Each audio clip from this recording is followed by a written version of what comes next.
Hi everyone, my name is Emma Rodriguez, and I'm about to share a story that completely changed how I view family, success, and what it really means to build wealth. What started as constant mockery from my siblings about my tiny house in East Austin ended with a revelation that left them speechless and taught me that sometimes the people who underestimate you the most are the ones closest to you. Before we jump back in, tell us where you're tuning in from, and if this story touches you, make sure you're subscribed, because tomorrow I've saved something extra special for you. I'm 28 years old, and for most of my life, I've lived in the shadow of what my family considered real success. Growing up in Cedar Park, a comfortable suburb just outside Austin, Texas, I learned early that in the Rodriguez household, appearances mattered more than substance, and flashy achievements got you attention, while quiet progress got you ignored. My older brother Tyler and younger sister Madison were always the golden children, but for completely different reasons. Tyler, who's 31 now, was the classic overachiever that every parent dreams about bragging to their friends. Star quarterback in high school, business degree from UT Austin, and by 25, he was pulling in a six-figure salary at a prestigious consulting firm downtown. He bought his first house in Westlake when he was 26, a sprawling four-bedroom mansion with a three-car garage and a pool that cost him nearly $800,000. Mom and Dad practically threw a parade when he got those keys. Madison, on the other hand, was their creative darling. She's 25 and works as a social media influencer and part-time interior designer. She doesn't make nearly as much as Tyler, but she has this effortless charm and style that makes everything she touches look Instagram perfect. She lives in a trendy high-rise condo downtown that costs her $4,000 a month in rent, but it photographs beautifully for her lifestyle content. Dad always calls her his little artist, and Mom constantly shares her posts on Facebook, with captions like, "So proud of my creative genius." Then there was me, Emma, the middle child who somehow never figured out how to be spectacular enough to warrant the same level of enthusiasm. Don't get me wrong, I wasn't a failure by any normal standards. I graduated from Texas State with a marketing degree, maintained a solid GPA, and landed a decent job at a digital marketing agency right after college. But in a family where Tyler was closing million-dollar deals and Madison was getting featured in Austin lifestyle blogs, my steady $45,000 starting salary felt pathetically ordinary. The pattern started early and never really stopped. When Tyler made varsity football as a sophomore, Dad took him out for a steak dinner and bought him a brand new car.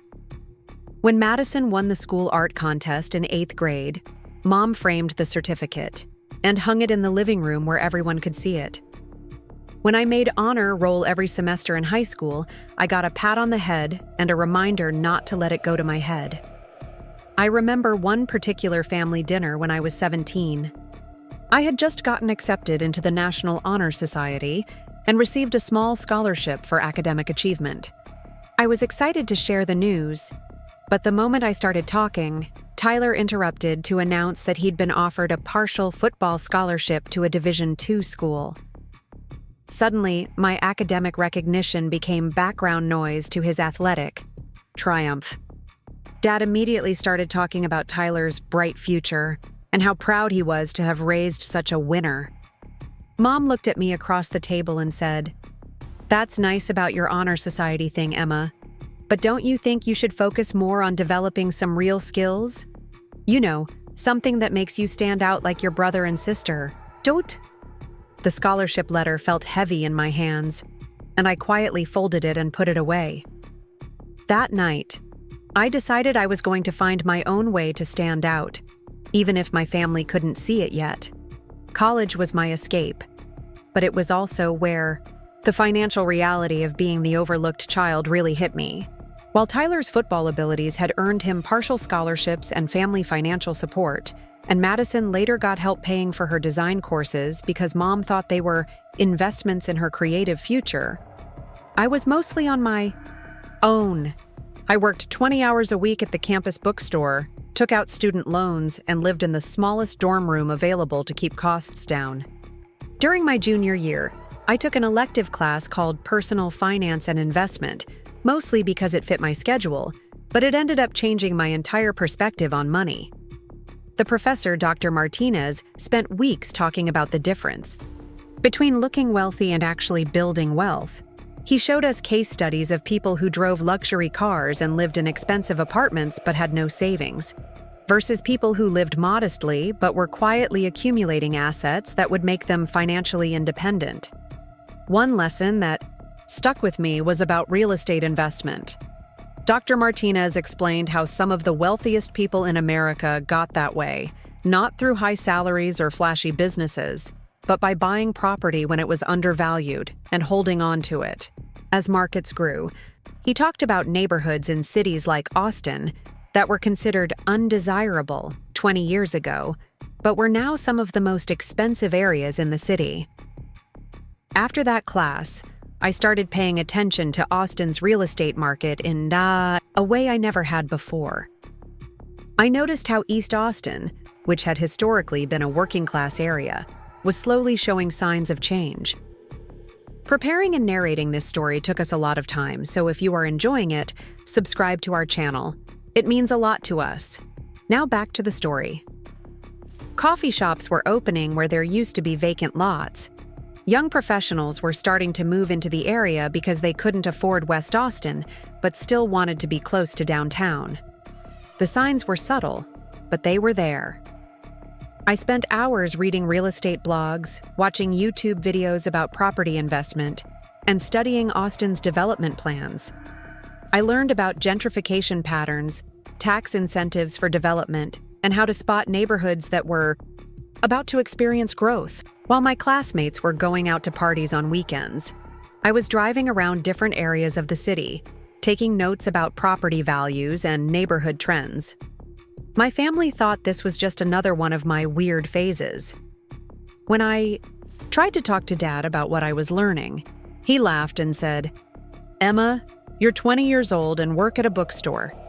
Maybe focus on getting a real job before you start thinking about playing real estate mogul." Tyler smirked and added, "Yeah, leave the big financial decisions to people who actually know what they're doing." But I kept studying and learning. During my senior year, I met Ashley Chen in my advanced marketing class. Ashley was a computer science major who shared my interest in real estate, and we started talking about the possibility of buying property together after graduation. She had been saving money from coding internships, and I had been setting aside every dollar I could from my bookstore job and the small amounts I made doing freelance social media work. By the time I graduated, Ashley and I had saved $22,000 between us for a down payment. It wasn't much, but we had identified a small 2-bedroom house in East Austin that was being sold for $85,000 by an elderly owner who was moving to a retirement community. The house was tiny, barely 900 square feet, and it needed work. The kitchen cabinets were from the 1970s, the carpet was worn and outdated, and the backyard was overgrown. But it was structurally sound, and it was in exactly the kind of neighborhood we believed was going to grow. The day I told my family I was buying a house, their reactions ranged from skeptical to condescending. Mom's first question was, "Emma, are you sure you can afford this? Houses are expensive, and you just started your career." Tyler laughed outright and said, "A house in East Austin? Emma, that's not even a real neighborhood. It's where people live when they can't afford to live anywhere else." Madison, who was still in college at the time, wrinkled her nose and said, "But it's so far from everything fun. Why would you want to live there?" When I tried to explain my research about the area's potential for growth, Dad interrupted me and said, "Emma, real estate investment is complicated. You can't just read a few articles and think you understand the market. You should probably rent somewhere safe and normal until you figure out what you're actually doing with your life." Their lack of support stung, but it also motivated me. Ashley and I moved forward with the purchase, and on a rainy Tuesday in March, 2 months after my 22nd birthday, I became a homeowner. The house was small and needed work, but it was mine. Standing in that tiny living room with the keys in my hand, I felt something I had never felt before in my family's presence. Pride in an accomplishment that was entirely my own. The mockery started almost immediately. Tyler called it my adorable little starter home, in a tone that made it clear he thought it was anything but adorable. Madison posted a photo on Instagram of herself in front of her dorm room with the caption, "Home sweet home, at least until I can afford something real like my brother," which I knew was a dig at my choice to buy instead of continuing to rent. At family gatherings, my house became a running joke. During Thanksgiving that year, Uncle Carlos asked me how homeownership was treating me, and before I could answer, Tyler jumped in with, "Well, she's got a roof over her head, which is more than a lot of people in that neighborhood can say." Everyone laughed, and I forced a smile while cutting my turkey into smaller and smaller pieces. Christmas was worse. Madison had just signed a lease on her expensive downtown apartment, and she spent the entire dinner showing everyone photos of her amazing city view and gorgeous modern finishes. When Mom asked me how my house was doing, I mentioned that I had been fixing it up and learning about home improvement. Tyler said, "Yeah, when you buy a house that cheap, you basically become your own contractor whether you want to or not." Dad nodded and added, "That's why most people wait until they can afford something move-in ready. All that fixing and renovation is a lot of work for someone who's never done it before." The implication was clear. I had made a foolish, impulsive decision based on inexperience and limited resources. But while they were laughing at my starter home, I was quietly learning skills they didn't even know existed. I spent weekends watching YouTube tutorials and teaching myself how to install new flooring, paint cabinets, and landscape a yard. Ashley, who had moved into the house with me as a roommate and co-owner, was learning right alongside me. We made mistakes, but we also saved thousands of dollars in contractor fees and learned valuable lessons about property improvement. More importantly, I was watching the neighborhood change exactly the way I had predicted. Within 6 months of buying our house, 2 new restaurants opened within walking distance. A boutique coffee shop replaced the old laundromat on the corner. Young families with kids started moving into houses that had been vacant or occupied by elderly residents who were aging out of the area. Property values in our specific area increased by 12% in our first year of ownership. The house we had bought for $85,000 was now worth nearly $95,000, and we had put maybe $3,000 into improvements. On paper, Ashley and I had made a $7,000 profit just by existing in a space my family considered worthless, but I didn't tell them about any of this. Instead, I listened to their continued jokes about my little project house and Tyler's advice about trading up to a real neighborhood when I could afford it. Madison started referring to visits to my house as slumming it in East Austin, and Mom frequently asked if I felt safe walking around my neighborhood at night. The truth was, I had never felt safer or more confident about anything in my life. Every month that I made my mortgage payment instead of paying rent to a landlord, every small improvement Ashley and I made to the property, every new business that opened in our area, I felt like I was building something real and lasting. But my family's inability to see the value in what I was doing made me realize that their definition of success and mine were fundamentally different. Tyler measured success by salary and prestige. Madison measured it by lifestyle and social media appeal. Mom and Dad measured it by how impressive something sounded when they talked about it to their friends. But I was starting to understand that real wealth wasn't about impressing other people. It was about making smart financial decisions that would give me freedom and security in the long run, even if those decisions didn't look impressive to people who didn't understand them. By the end of my first year as a homeowner, I had learned more about business, finance, and investment than I had learned in 4 years of college. I had also learned that sometimes the people who love you the most are also the people who understand you the least. My family's constant underestimation of my choices was painful, but it was also teaching me to trust my own judgment in ways I never had before. I started to realize that their mockery said more about their own financial knowledge than it did about my decisions. None of them had ever owned property Tyler was paying nearly $4,000 a month for his mortgage on a house that was already at peak value in an established neighborhood. Madison was paying $4,000 a month in rent with nothing to show for it. Mom and Dad were still paying off their own house after 15 years and had never made any investments beyond their retirement accounts. Meanwhile, Ashley and I were living in a house that was increasing in value every month, building equity, with every payment and learning skills that would serve us for the rest of our lives. We were also saving money compared to what we would have paid to rent a comparable space, which meant we were able to start setting aside funds for our next investment. But explaining any of this to my family felt impossible. They had already decided that my house was a cute but foolish mistake, and nothing I said seemed to change their minds. So I stopped trying to convince them and started focusing on proving them wrong through actions instead of words. That decision would turn out to be one of the best I ever made, because while they were busy underestimating me, I was quietly building something that would eventually leave them speechless. The second year of home ownership changed everything. For me, though my family remained completely oblivious to what was actually happening in my life. While they continued their pattern of gentle mockery and well-meaning concern about my living situation, I was quietly building expertise and confidence that would reshape my entire future. Ashley and I had settled into a rhythm that worked perfectly for both of us.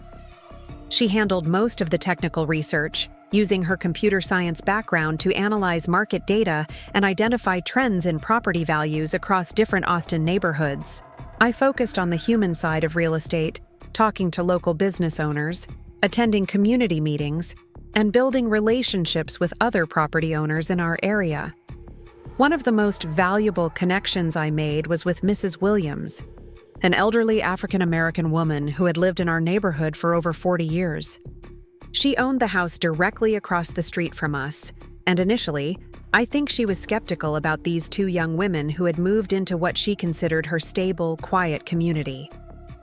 But over time, as she watched Ashley and me working in our yard every weekend and saw that we were respectful neighbors who cared about the area, she started to open up to us. Mrs. Williams became an unexpected mentor. During our conversations over her back fence, she told me stories about how East Austin had changed over the decades. She had watched the neighborhood go through periods of decline and neglect, but she had also seen signs of the current resurgence before. Most importantly, she had insights about which properties in the area might become available for sale, often months before they hit the market. Through Mrs. Williams, I learned that Mr. Gonzalez, who owned a small duplex 3 blocks from our house, was considering selling because he wanted to move closer to his grandchildren in San Antonio. The duplex was run down and had been a rental property for years, but it was structurally sound and sat on a large lot. Mrs. Williams mentioned this to me in casual conversation, but I immediately recognized it as an opportunity. The duplex was exactly the kind of property that real estate investment books talked about, but that most people overlooked because it didn't look impressive. It needed cosmetic work, but the bones were good. More importantly, it was in a location that I believed would be highly desirable within the next few years. The lot was large enough that it could potentially be redeveloped, and it was walking distance from the new businesses that were opening in our area. I spent weeks researching the property, analyzing comparable sales, and calculating potential renovation costs. Ashley ran financial projections based on different scenarios for rental income and property value appreciation. We determined that if we could buy the duplex for the right price, fix it up ourselves, and rent out both units, we could generate enough monthly income to cover the mortgage and still have cash flow left over. The challenge was financing. Ashley and I had used most of our savings for the down payment on our first house, and we didn't have wealthy families to turn to for investment capital. But I had been reading about creative financing strategies, and I learned about something called seller financing, where the property owner acts as the bank and you make payments directly to them instead of getting a traditional mortgage. When I approached Mr. Gonzalez about the duplex, I presented him with a proposal that would benefit both of us. Instead of selling the property for cash and dealing with capital gains taxes all at once, he could sell it to me with owner financing, which would give him steady monthly income and allow him to spread out his tax obligations. For me, it meant I could acquire the property without having to qualify for a traditional mortgage or put down a large cash payment. Mr. Gonzalez was intrigued by the idea, but he wanted to make sure I was serious and capable of following through on my commitments. He asked to see my financial records, meet with Ashley to understand our partnership, and visit our current house to see the work we had done there. When he saw how we had improved our property and how well we maintained it, he agreed to the seller financing arrangement. The day we signed the papers for the duplex, I felt a sense of accomplishment that was entirely different from anything I had experienced before. This wasn't just about owning property. It was about using knowledge and creativity to create opportunities that other people couldn't see. Ashley and I now owned 2 properties in a neighborhood that we believed was on the verge of significant growth, and we had acquired the second one without using any of our own money for a down payment. My family, of course, had no idea any of this was happening. When they asked about my life during our monthly phone calls, I would mention that things were going well with work and that I was staying busy with house projects. They interpreted this as me continuing to tinker with my little starter home, and they usually responded with comments about how I was learning valuable skills that would help me when I eventually moved to a real neighborhood. Tyler had been promoted at his consulting firm and was making even more money, which gave him new opportunities to offer unsolicited advice about my financial decisions. During a family barbecue that summer, he pulled me aside and said, "Emma, I've been thinking about your situation, and I think it might be time for you to consider selling that house and moving somewhere with better long-term prospects. I know a good realtor who could help you find something in a more established area." I thanked him for the suggestion and told him I was happy where I was, but he persisted. "Look, I get that you want to be independent and prove something to yourself, but at some point, you have to be practical. That neighborhood you're in is fine for now, but it's never going to be the kind of place where you can build real wealth. You're young enough that you can still make a smart move and get into an area that will actually appreciate in value." The irony of his advice was almost painful. Tyler was making good money, but he was also spending almost every dollar he earned on his mortgage, car payments, and lifestyle expenses. He had very little savings beyond his retirement account, and his expensive house in Westlake was already at peak market value. He was financially successful in the traditional sense, but he wasn't building wealth in the way that would give him long-term freedom. Madison, meanwhile, had started dating a guy who worked in tech and made good money, and she was beginning to talk about wanting to buy a house herself. But every time she looked at properties in her price range, she was disappointed by what she could afford. She wanted something that would look good on her social media and impress her friends, but she wasn't willing to consider areas that weren't already trendy and established. During one of our sister conversations, she complained about how expensive Austin real estate had become and how unfair it was that people her age couldn't afford to buy homes in the neighborhoods they wanted to live in. I suggested that she might want to consider looking in East Austin, where there were still good deals to be found, but she immediately dismissed the idea. "Emma, I'm not going to buy a house in a neighborhood that I have to explain to people. When I buy something, I want it to be impressive. I want to be proud to tell people where I live." She wasn't being intentionally hurtful, but her words stung because they implied that my choices were something to be embarrassed about rather than proud of. What my family didn't understand was that while they were focused on impressing other people, Ashley and I were focused on building a foundation for long-term financial independence. The duplex project taught us skills and gave us confidence that would serve us for years to come. We spent evenings and weekends learning how to renovate rental properties, how to screen tenants, and how to manage the business side of real estate investment. The work was hard, but it was also incredibly rewarding. We learned how to install flooring, update electrical fixtures, and create attractive, functional living spaces on a budget. More importantly, we learned how to see potential in properties, that other people overlooked because they didn't want to do the work or didn't have the vision to imagine what those spaces could become. By the end of our second year as property owners, Ashley and I had transformed the duplex into 2 beautiful modern rental units that commanded top-dollar rent in our area. We had a waiting list of potential tenants, and the monthly rental income was enough to cover our expenses and provide us with additional cash flow that we could save for our next investment.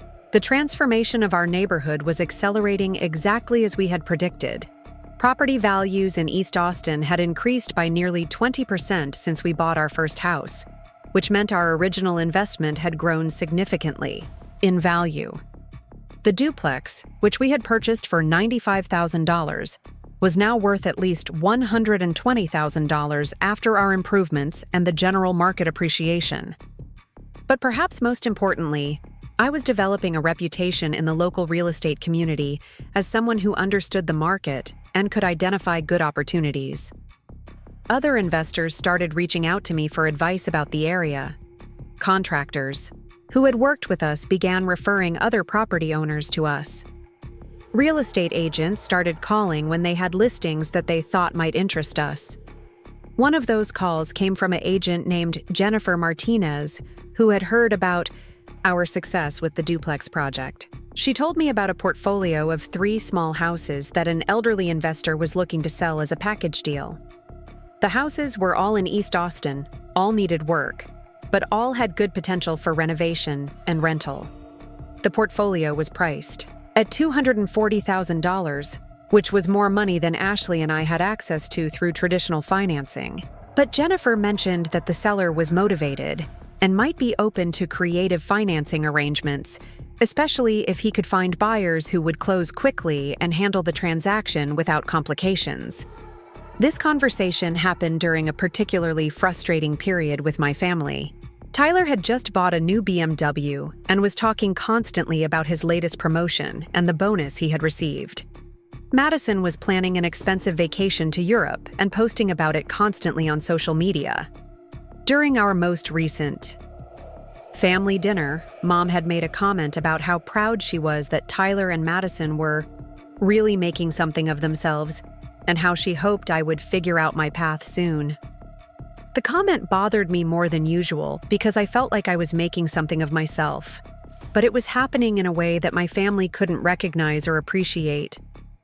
I was building wealth and developing expertise, but because my achievements didn't look like traditional markers of success, they were invisible to the people whose approval I had always sought. That night, I called Ashley and told her about the portfolio opportunity. We spent hours running numbers and discussing whether we were ready to take on such a large project. We would need to get more creative with financing, take on more risk, and commit to a level of work that would consume most of our free time for the next year. But we would also be positioning ourselves to own 5 rental properties in a rapidly appreciating market. The decision to move forward with the portfolio purchase was the moment when I stopped caring about my family's opinion of my choices and started fully trusting my own judgment. Ashley and I developed a plan that involved seller financing for part of the purchase price, a traditional mortgage for the remainder, and a detailed timeline for renovating and renting the 3 additional properties. We presented our proposal to the seller, and after some negotiation, he agreed to our terms. Within 6 months of that conversation with Jennifer Martinez, Ashley and I owned 5 rental properties in East Austin and were generating enough monthly cash flow to quit our day jobs if we wanted to. But I didn't quit my job, and I didn't tell my family about the portfolio purchase. Instead, I kept working in digital marketing while building my real estate business on the side. I was learning that wealth building required patience and discretion, and that the people who talked the most about their financial success were often the ones who had the least sustainable foundations for long-term prosperity. My family continued to see me as the daughter and sister who had made a cute but impractical decision to buy a small house in an undesirable neighborhood. They had no idea that their definition of my limitations was becoming less and less relevant to my actual life. While they were impressed by Tyler's salary and Madison's lifestyle, I was quietly building something that would eventually make their achievements look modest in comparison. The third year of this journey was when I started to understand that my family's lack of vision about my choices was actually an advantage. Because they consistently underestimated what I was capable of achieving, they never asked the kinds of probing questions that might have made me second-guess my decisions. Their dismissive attitude gave me the freedom to experiment and take risks without feeling pressure to justify every choice. More importantly, I was developing confidence that came from succeeding at something difficult without anyone's help or approval. Every property I renovated, every tenant I found, every mortgage payment I made was proof that I could trust my own judgment and create my own opportunities. That confidence would become the foundation for everything that happened next. Though, I had no idea at the time just how dramatically my family's perception of my life was about to change. Everything shifted the day Uncle Carlos called me out of the blue on a Wednesday afternoon in October. I was at my marketing job, reviewing campaign analytics for a client, when my phone rang with his name on the screen. Uncle Carlos was Dad's younger brother, and while we had always gotten along well at family gatherings, we rarely talked one-on-one outside of those occasions. "Emma, I hope I'm not catching you at a bad time," he said, his voice carrying an unusual note of excitement. "I've been hearing some interesting things about what you've been up to in East Austin, and I was wondering if we could grab coffee sometime this week. I think we might have more to talk about than family barbecues." I was immediately curious, but also slightly nervous. Uncle Carlos worked in commercial real estate development, and while he had always been successful, he wasn't someone who typically took interest in residential property investments, especially not the small-scale projects that Ashley and I had been working on. I agreed to meet him that Friday at a coffee shop downtown, wondering what exactly he had heard and from whom. When Friday arrived, I found Uncle Carlos already seated at a corner table with 2 cups of coffee and a manila folder in front of him. He stood up to hug me, and I could see something different in his expression. There was a respect there that I wasn't used to seeing from anyone in my family when they looked at me. "Emma, I owe you an apology," he said as we sat down. "I've been watching what's happening in East Austin for my commercial projects, and I keep hearing your name from people in the industry. Contractors, property managers, other investors. They talk about this young woman who's been quietly building a portfolio and doing quality work. It took me a while to put together that they were talking about my niece." I felt my face flush with surprise. I had no idea that my work had gained any kind of recognition beyond the immediate circle of people I worked with directly. Uncle Carlos opened the folder and pulled out what looked like a market analysis report. "I've been researching residential investment opportunities in East Austin for some of my clients who want to diversify their portfolios," he continued. "When I started digging into recent sales and rental data, your properties kept showing up as comparables. High-quality renovations, reliable tenants, above-market rental rates. I started asking around about who was doing this work, and your name came up again and again." He spread out several pages of data that showed property values, rental rates, and development trends across different Austin neighborhoods. East Austin was highlighted in yellow, with specific streets and areas marked with different colored pins. I could see my properties marked on the map, along with dozens of others. "Emma, I don't think you realize what you've accomplished here. According to my research, you and Ashley own some of the most well-positioned rental properties in what's about to become one of the hottest residential markets in Texas. The commercial development I'm working on is going to bring thousands of high-paying jobs to this area over the next 3 years. Property values are going to explode." I stared at the maps and charts, trying to process what he was telling me. I knew our neighborhood was improving, and I had seen the signs of growth that originally motivated our investments. But Uncle Carlos was talking about changes on a scale I hadn't fully comprehended. "There's something else," he said, lowering his voice slightly. "I've been authorized by my development group to start acquiring residential properties in strategic locations. We're looking for people who already own multiple properties and understand the market. people we can partner with instead of competing against. He pulled out another document, this one labeled Partnership Proposal, Rodriguez Property Group. I blinked when I saw the name. Rodriguez Property Group? I asked. Uncle Carlos smiled. I took the liberty of researching your business. Setup. I know you and Ashley have been operating as an informal partnership, but if you're serious about growing this into something bigger, you're going to need a more formal structure. I'm proposing that you let me help you incorporate as a real estate investment company, and then we can discuss partnership opportunities with my commercial development firm. The conversation that followed changed my understanding of what was possible for my future. Uncle Carlos explained that the residential properties Ashley and I had been acquiring were valuable not just as rental investments, but as strategic assets in a much larger development plan. The commercial project he was working on would include office buildings, retail spaces, and mixed-use developments that would make our neighborhood one of the most desirable places to live in Austin. More importantly, he wanted to offer us the opportunity to acquire additional properties before the commercial development was announced publicly. He had relationships with property owners who were considering selling, and he could help us structure deals that would allow us to expand our portfolio significantly over the next year. Emma, I need you to understand something, he said as our conversation was wrapping up. What you've built here isn't just impressive for someone your age or someone with your background. This is impressive, period. You've identified a market opportunity, executed a plan, and built a profitable business while most people your age are still figuring out their careers. You should be proud of what you've accomplished. I left that coffee meeting feeling like I was walking on air, but also with a sense of responsibility that I hadn't felt before. Uncle Carlos had offered to help me formalize and expand my business, but he had also made it clear that I would be entering a different level of real estate investment.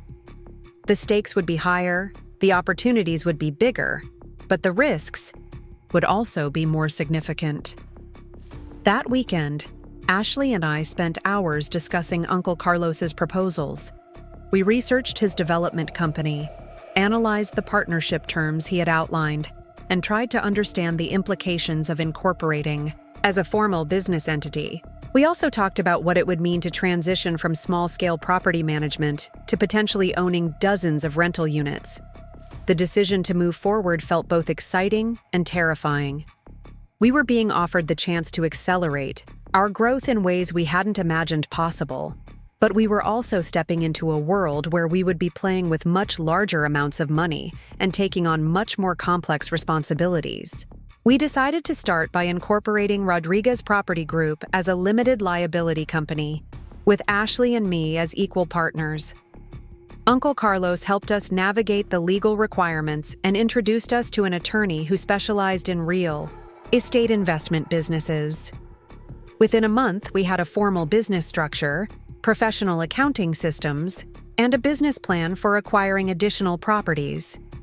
The first major acquisition we made through Rodriguez Property Group was a building with 4 apartment units that had been owned by the same family for 30 years. The building was well maintained, but outdated, and the family wanted to sell because they were tired of dealing with property management responsibilities. Uncle Carlos had learned about the potential sale through his network, and he helped us structure an offer that was attractive to the sellers while still allowing us to acquire the property at below market value.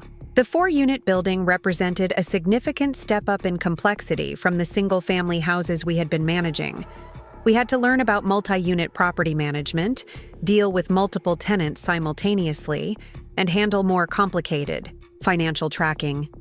But it also provided us with enough additional cash flow to justify Ashley leaving her tech job and focusing on Rodriguez Property Group full-time.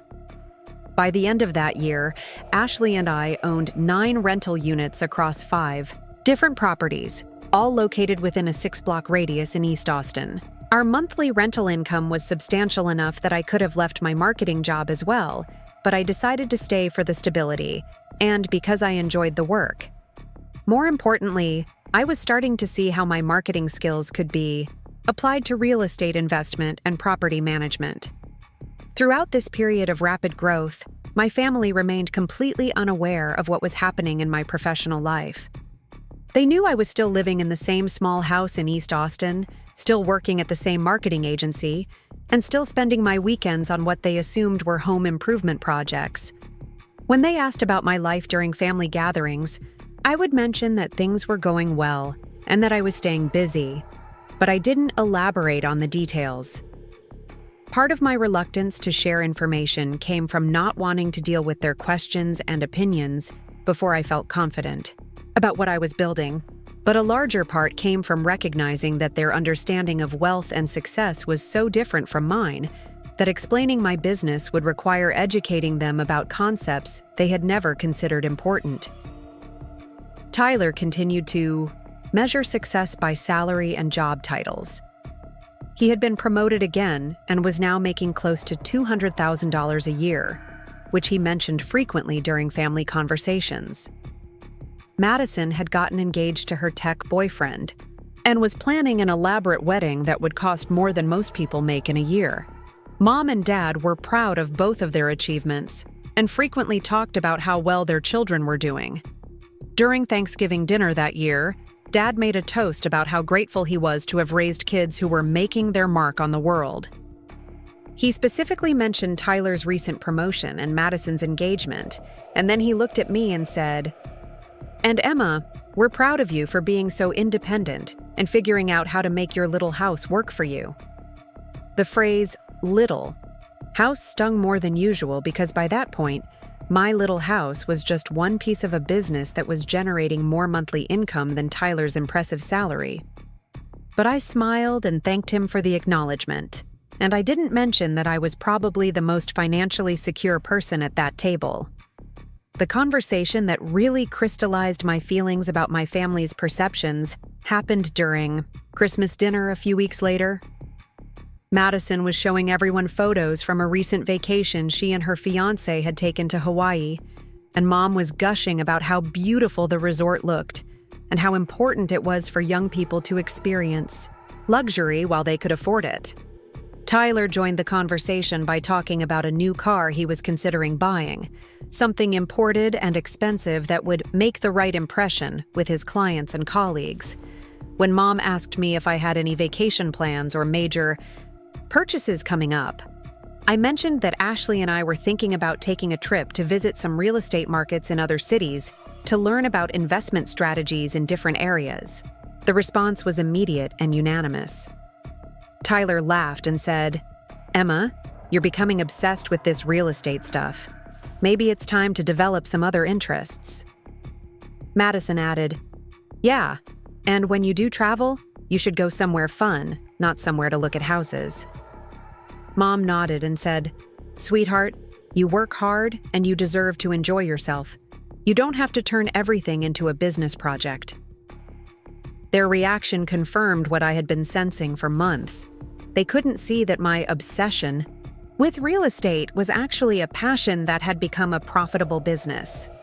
They couldn't understand that my trips to research other markets were professional development, not strange hobbies. They were interpreting my focus and dedication as signs that I was missing out on life, when in reality, I was building a life that would give me more freedom and security than any of them had. That realization was both liberating and isolating. I stopped feeling the need to justify my choices to them, but I also stopped expecting them to understand or appreciate what I was accomplishing. I began to see our family dinners as performances where I played the role of the slightly eccentric daughter who was doing fine, but hadn't quite figured out how to be successful in conventional terms.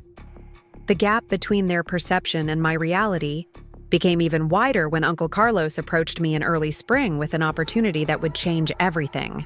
He had been selected to lead the development of a mixed-use project that would transform 15 acres of East Austin into a complex featuring luxury apartments, retail spaces, restaurants, and office buildings. The project would bring thousands of residents and workers to the area and would require the acquisition of several dozen residential properties. "Emma, this is what we've been building toward," he told me during another coffee meeting. "Your properties are in the perfect location to benefit from this development. But more than that, I want Rodriguez Property Group to be one of the partners in the acquisition phase. We need someone who knows the neighborhood, has relationships with property owners, and can help us identify which houses are worth renovating versus which lots should be cleared for new construction. The partnership he was proposing would involve Rodriguez Property Group, acquiring properties on behalf of the development consortium, managing the renovation or demolition process, and then either selling the properties to the development company or retaining ownership of certain parcels for long-term rental income. It was the kind of opportunity that could transform a small real estate investment business into a significant commercial enterprise. Ashley and I spent weeks analyzing the proposal and consulting with attorneys and accountants to make sure we understood the implications. We would be taking on more risk, but we would also be positioning ourselves to benefit from what could be one of the largest residential development projects in Austin's recent history. The day we signed the partnership agreement, I realized that I had crossed a line from being someone who owned rental properties to being someone who was actively shaping the development of an entire neighborhood. Rodriguez Property Group was no longer just Ashley and Emma's side business. We were legitimate players in Austin's real estate market, with the resources and connections to influence how our part of the city would grow and change. But my family still thought I lived in a cute starter home and spent my weekends painting cabinets and mowing grass. The disconnect between their perception and my reality had become so complete that I wasn't sure how to bridge it, or even whether I wanted to try. That disconnect was about to become impossible to maintain, because the commercial development project would require public announcements, city planning meetings, and media coverage that would make it obvious to anyone who paid attention that Rodriguez Property Group was involved in something much bigger than small-scale property management. The question wasn't whether my family would find out about what I had built. The question was how they would react when they realized that their assumptions about my life had been completely wrong for years. The first public announcement about the East Austin Renaissance Project appeared in the Austin Business Journal on a Tuesday morning in March. I was sitting in my office at the marketing agency when Ashley called me, her voice barely containing her excitement. "Emma, you need to see today's Business Journal. We're on the front page," she said. Well, Rodriguez Property Group is on the front page. They quoted Uncle Carlos talking about his residential acquisition partners, and there's a whole sidebar about local investment companies that are helping to reshape Austin's housing market. I immediately pulled up the article online and felt my heart rate accelerate as I read. The headline was, "Major Development Project Brings New Life to East Austin," and the story included detailed information about the 15-acre mixed-use development that would transform our neighborhood over the next 3 years. More importantly, it specifically mentioned Rodriguez Property Group as one of the key local partners helping to identify and acquire residential properties for the project. The article included quotes from Uncle Carlos describing his residential partners as savvy young investors who understand both the community and the market dynamics that make this development possible.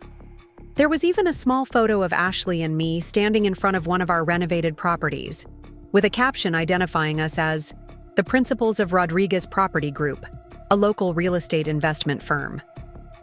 I stared at the photo and the article for several minutes, trying to process the fact that my business was being featured in a major publication as an example of successful real estate entrepreneurship. Ashley and I had gone from being two recent college graduates who bought a small house together to being recognized as legitimate players in one of Austin's most significant development projects. But even as I felt pride about the recognition, I also felt a knot of anxiety forming in my stomach. The article was public, which meant anyone could read it, including my family. While I had been comfortable keeping my business success private while it was still relatively small scale, the commercial development partnership had pushed Rodriguez Property Group into a level of visibility that would be impossible to hide. I didn't have to wait long to find out whether my family had seen the article. My phone started ringing at 11:30 that morning with a call from Mom. "Emma, honey, your father just sent me a link to an article that has your picture in it. Something about real estate development in Austin. I'm having trouble understanding what it says. Can you explain what this is about?" Her tone was confused rather than accusatory, but I could hear the underlying concern. In Mom's world, unexpected public attention usually meant something had gone wrong, not something had gone right. I took a deep breath and tried to figure out how to explain 3 years of business development in a way that would make sense to her. Mom, Ashley, and I have been investing in real estate in our neighborhood for a while now. We've been buying houses, fixing them up, and renting them out. The article is about a commercial development project that we're helping with. There was a long pause on the other end of the phone. "Emma, when you say you've been buying houses, do you mean more than just the one you live in?" "Yes, Mom. We own several rental properties now. It's become a business for us." Another pause, longer this time. "Sweetheart, how many properties are we talking about? And how did you afford to buy multiple houses on your salary?" I realized that I was going to have to explain not just what Rodriguez Property Group was currently doing, but how we had built it over the past 3 years. The conversation that followed was one of the most surreal experiences of my life, as I watched my mother try to reconcile the daughter she thought she knew with the business owner described in the article. "Emma, this article makes it sound like you're some kind of real estate mogul. They're calling you and Ashley principals of an investment firm. I don't understand how this happened without us knowing about it."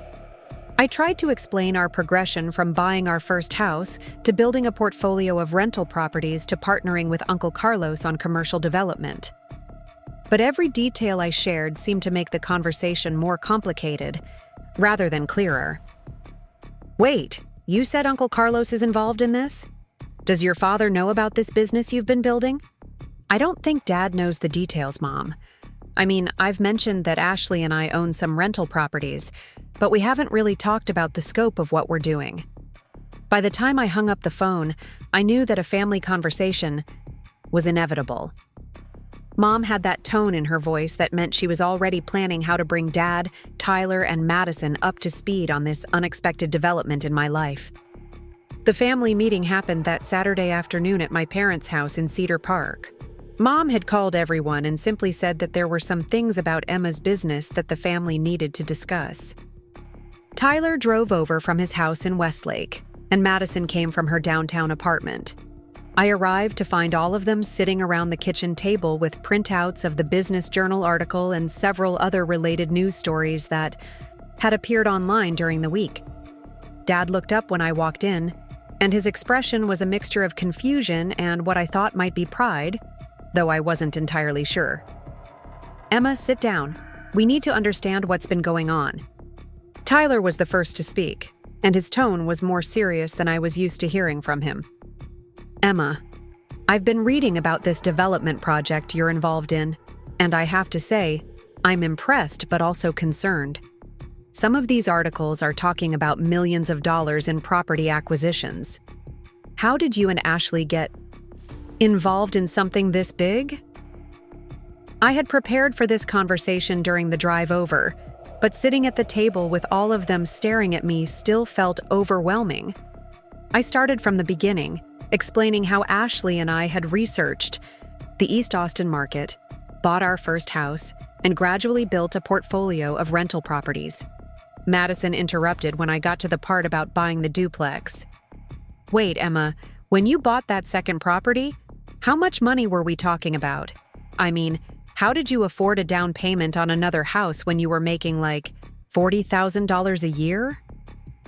"We used seller financing for that property, Madison.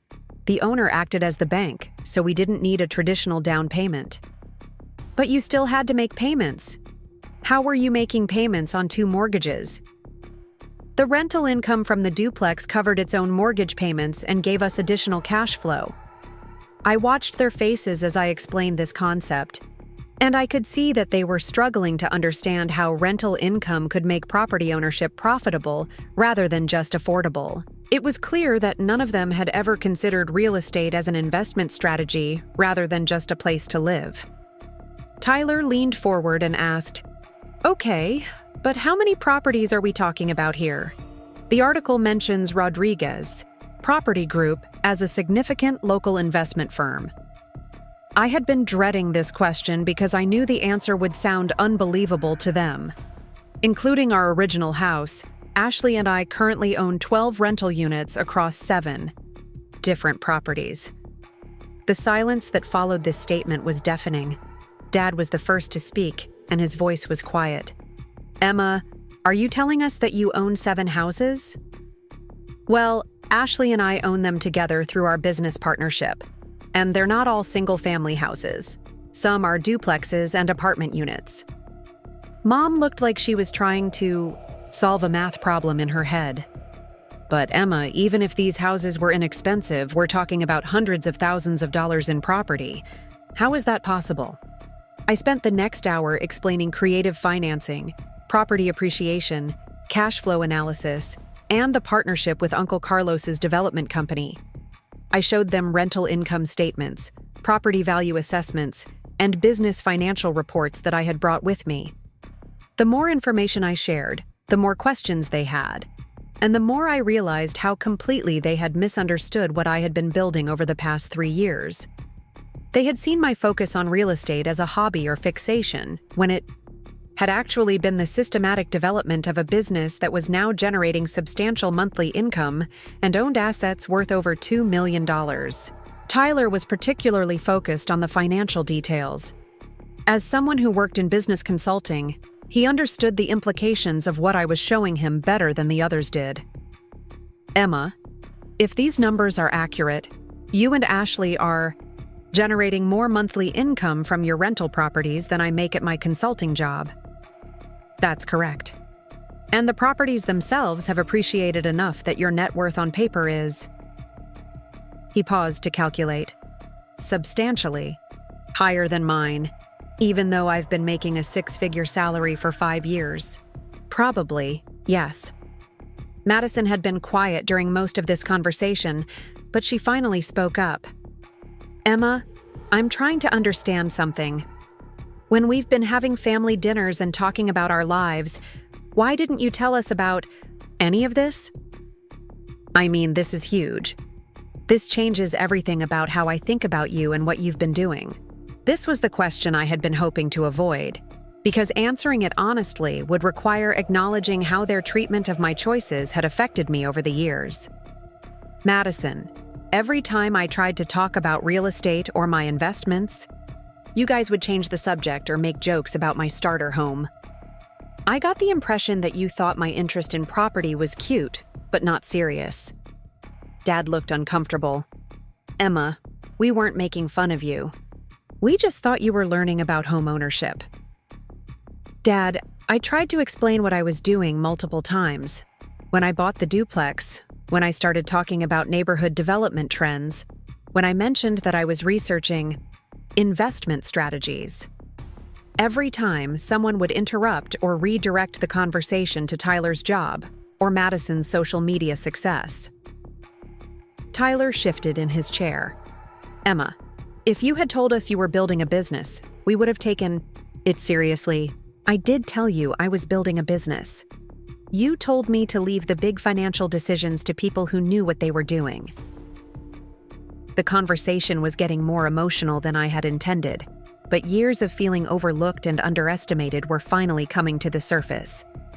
I could see that my family was genuinely surprised by what I had accomplished, but I could also see that they were struggling to reconcile their assumptions about me with the evidence of what I had actually been doing.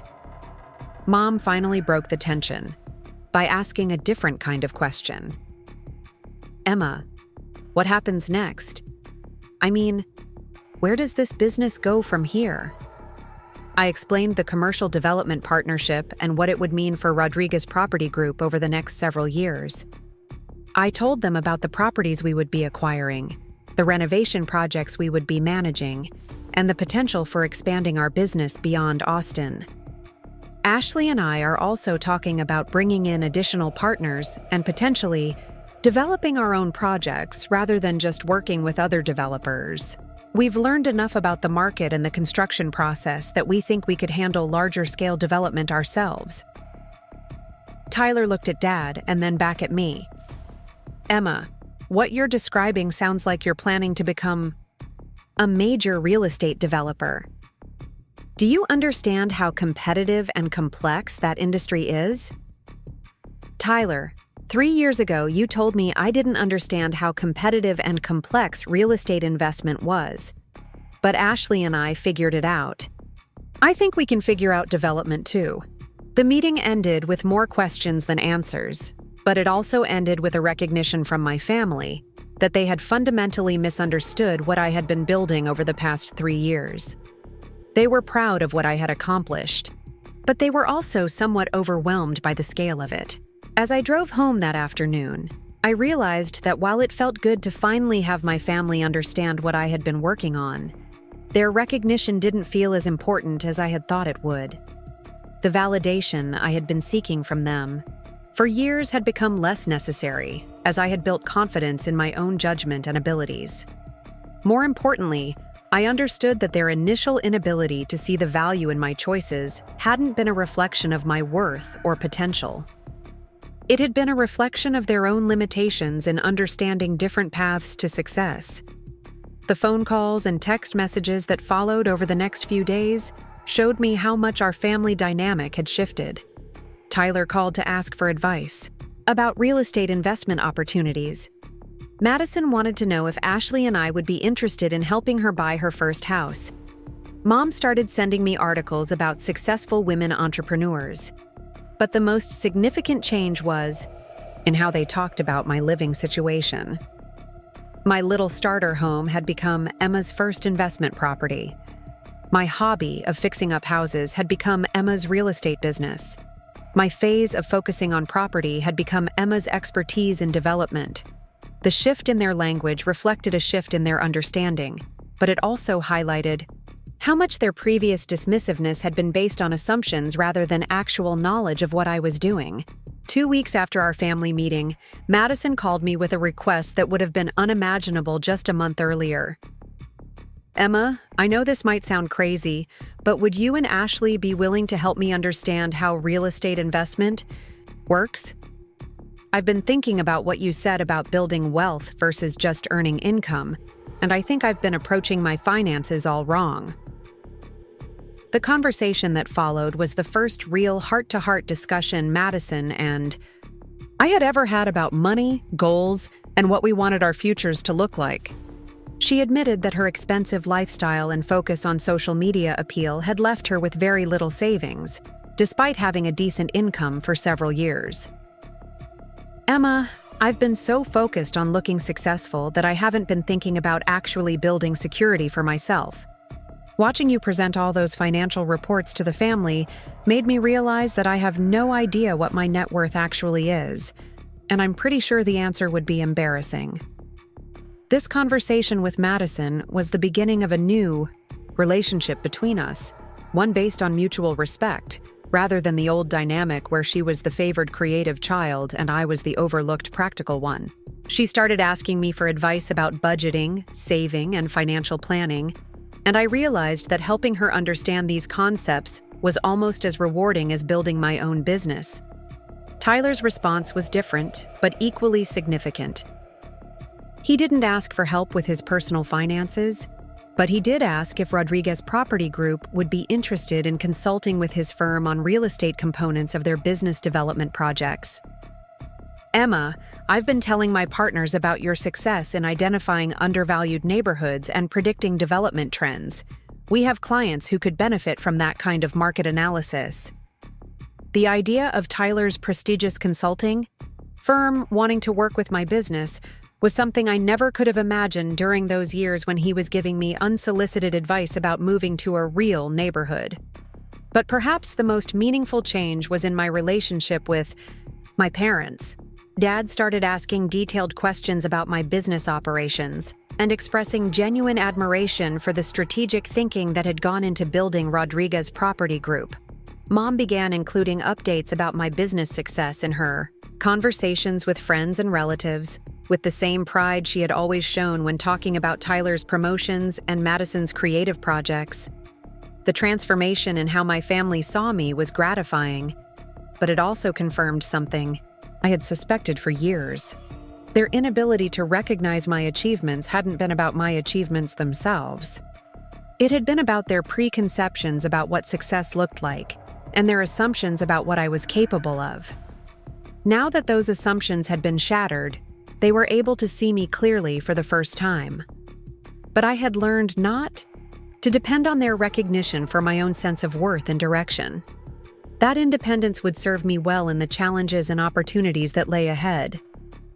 The moment that changed everything forever happened 6 months later, on a crisp November morning when I received a phone call that would reveal just how dramatically the tables had turned in my family's understanding of success and wealth.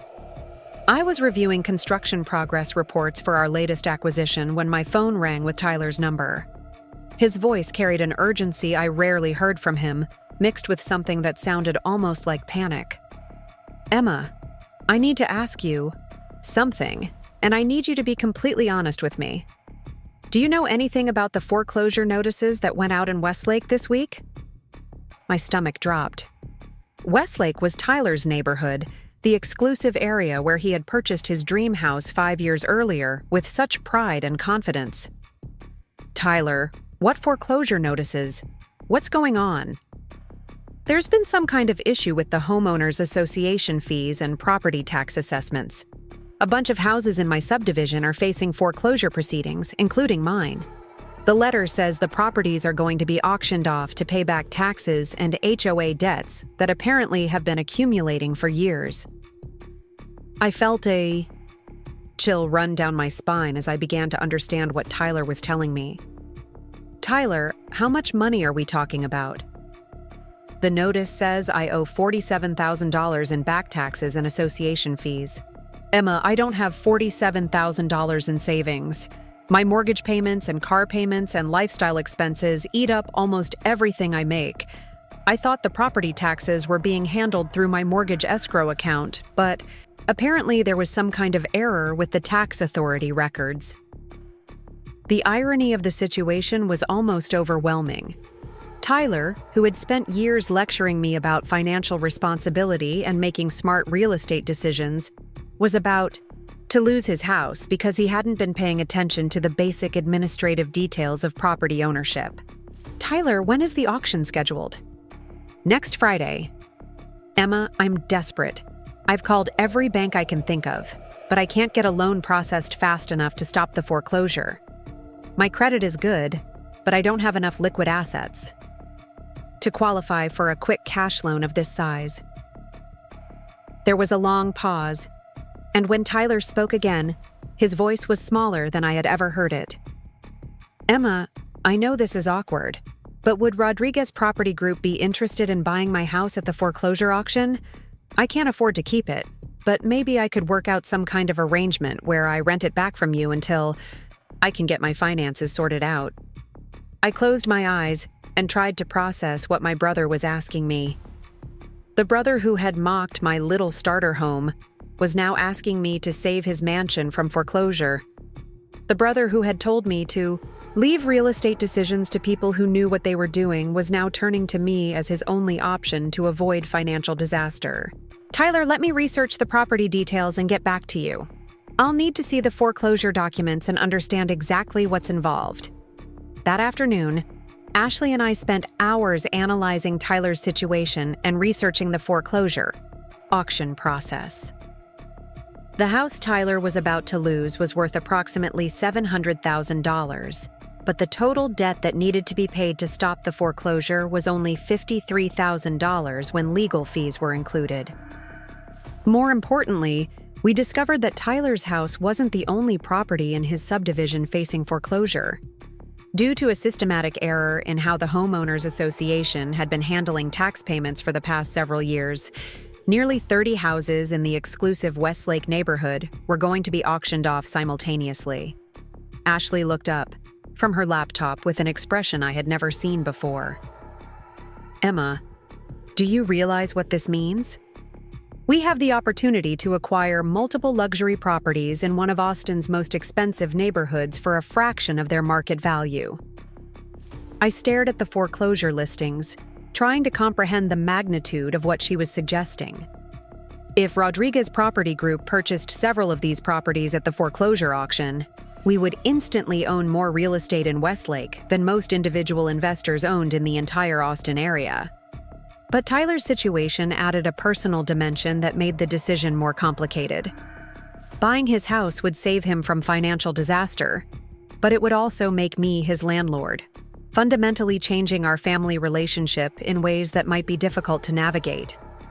I called Tyler back that evening to discuss our options. "Tyler, Ashley and I can participate in the foreclosure auction, but I need you to understand what that would mean. If we buy your house, you would be renting from Rodriguez Property Group. You would be my tenant. Emma, at this point, I don't care about the awkwardness. I just need to find a way to keep living in my house and not have a foreclosure on my credit report. Tyler, there's something else you need to know. We're planning to bid on multiple properties at this auction, not just yours. If we're successful, Rodriguez Property Group will own a significant portion of your neighborhood." The silence on the other end of the phone lasted so long that I wondered if the call had been dropped. When Tyler finally spoke, his voice was barely above a whisper. "Emma, are you telling me that you have enough money to buy multiple houses in Westlake?" "Tyler, Rodriguez Property Group has enough capital and financing capability to make competitive bids on several properties, yes." Another long pause. "Emma, I need to ask you something directly. How much money do you actually have?" This was the conversation I had been avoiding for months, even after my family had learned about my business success. They knew I owned rental properties and was involved in commercial development, but they didn't fully understand the scale of wealth that Ashley and I had accumulated. "Tyler, Ashley and I don't measure our wealth just in cash. Most of our value is in property assets and business equity. But if you're asking whether we have enough liquid capital to participate in a multi-million-dollar foreclosure auction, the answer is yes." The foreclosure auction took place the following Friday morning on the steps of the Travis County Courthouse. Ashley and I arrived early with our attorney and a certified check for $200,000, which was the maximum amount we had decided to bid across all the properties we were interested in. Tyler met us there, looking more nervous than I had ever seen him. Madison had driven over from her apartment to provide moral support, and even Mom and Dad had come to witness what they clearly understood was a pivotal moment for our family. The auction process was more intense than I had expected. Professional investors, real estate developers, and individual buyers were all competing for properties that were selling for 20 to 30% below market value. Ashley and I had researched each property thoroughly and had established maximum bid amounts based on our analysis of rental potential and resale value. When Tyler's house came up for auction, the bidding started at $40,000 and quickly escalated.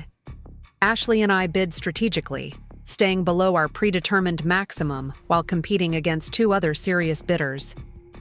When the auctioneer's hammer fell, Rodriguez Property Group had purchased Tyler's $700,000 house for $62,000. But Tyler's house was just the beginning. Over the next 3 hours, Ashley and I successfully bid on 6 additional properties in the same subdivision, acquiring luxury homes worth a combined total of over $4 million for less than $400,000 in auction payments. When the auction ended, Rodriguez Property Group owned 7 houses on the same street where Tyler lived, including Tyler's house itself.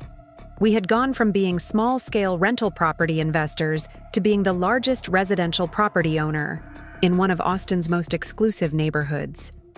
The drive back to Tyler's house after the auction was surreal.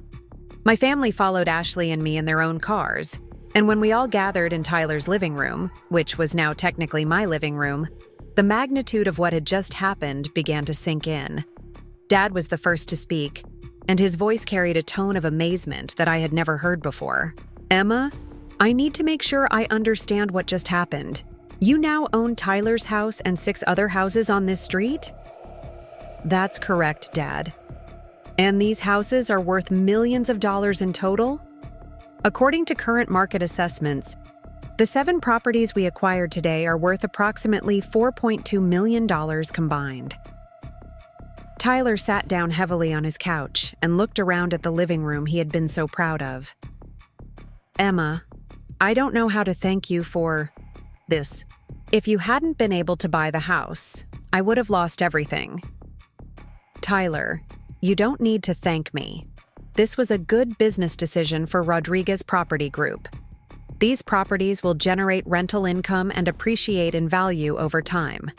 Madison had been unusually quiet during this conversation, but she finally spoke up with a question that I could see had been bothering her. Emma, when you say you own all these houses, what does that actually mean for your net worth? I'm trying to understand how wealthy you actually are. Ashley answered before I could respond.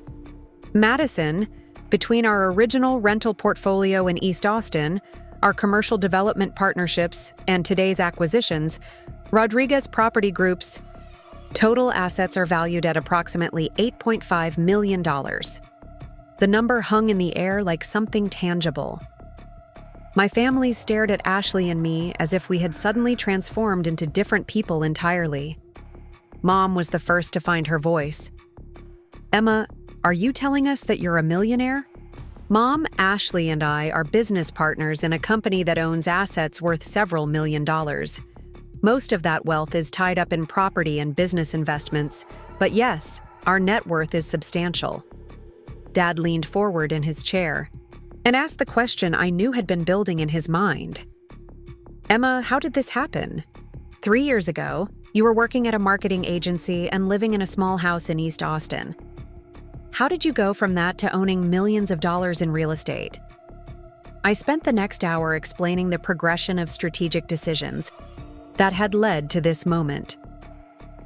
I described how Ashley and I had started with careful market research and conservative investments, how we had reinvested our profits into additional properties, how Uncle Carlos had introduced us to commercial development opportunities, and how we had gradually built the expertise and capital necessary to participate in major real estate transactions.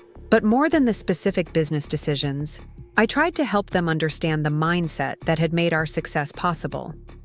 Ashley and I had focused on learning rather than earning, on building wealth rather than displaying wealth, and on making decisions based on long-term potential rather than short-term gratification. Tyler listened intently to this explanation, and when I finished, he asked a question that showed how much his perspective had changed. Emma, what should I have done differently?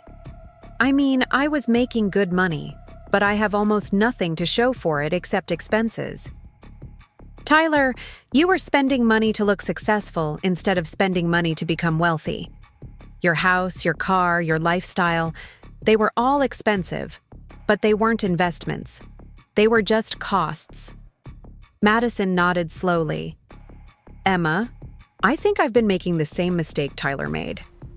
I've been so focused on maintaining a certain image that I haven't been building anything sustainable. This conversation marked the beginning of a complete transformation in my family's understanding of wealth, success, and financial planning. Over the following weeks, Tyler, Madison, and even my parents started asking me for advice about their own financial decisions.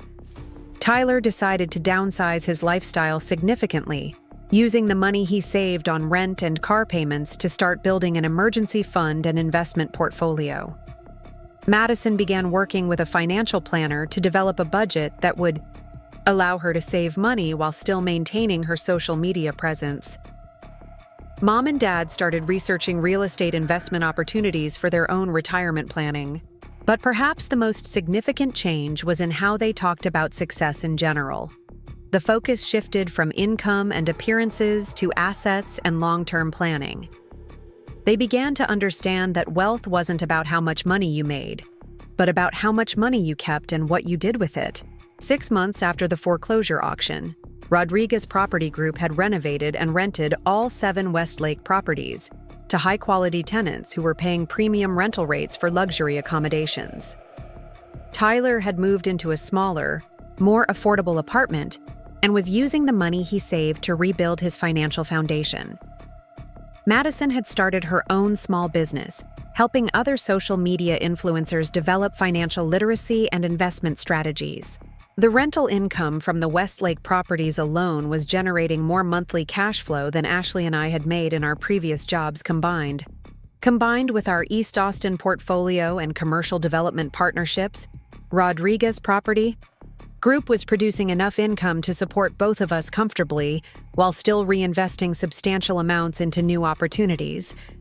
More importantly, Ashley and I had established ourselves as respected players in Austin's real estate community. We were invited to speak at investment conferences, consulted on development projects throughout Central Texas, and approached regularly by other investors who wanted to partner with us on major acquisitions. The business had grown far beyond what either of us had imagined when we bought that first small house in East Austin. We now employed a property management team, worked with attorneys and accountants who specialized in real estate investment, and maintained relationships with contractors, architects, and city planning officials across the Austin area. But the personal transformation was equally significant.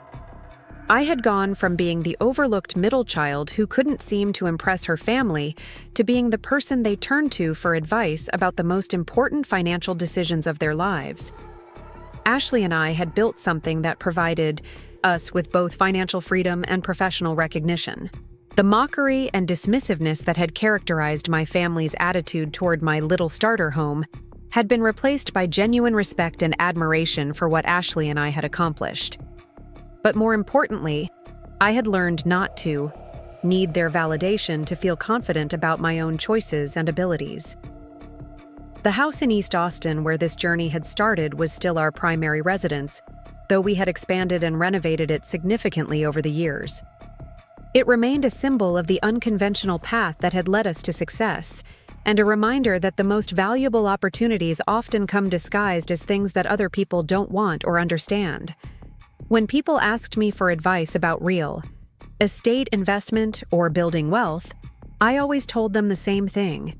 Start with what you can afford, focus on learning rather than impressing other people, and trust your own judgment even when others don't understand your choices. Most importantly, remember that the goal isn't to look wealthy, it's to actually become wealthy, and those two things often require very different strategies. The story of Rodriguez Property Group had become a local success story, featured in business publications and cited as an example of how young entrepreneurs could build wealth through strategic real estate investment. But for me, the most meaningful part of the story was how it had changed my relationship with my family and my understanding of my own capabilities. Ashley and I continued to expand our business, exploring opportunities in other Texas markets, and developing our own construction and development projects. We had learned that success in real estate required patience, research, and the willingness to make decisions that other people might not understand immediately. But we had also learned that the most rewarding part of building wealth wasn't the money itself. It was the freedom and confidence that came from knowing we could create our own opportunities and control our own financial futures. That knowledge was worth more than any individual property or business deal, and it was something that no one could ever take away from us. The little starter home that my siblings had mocked had become the foundation for an empire that made their conventional markers of success seem modest in comparison. But more than that, it had taught me that sometimes the most important thing you can do is trust your own vision, even when everyone around you thinks you're making a mistake.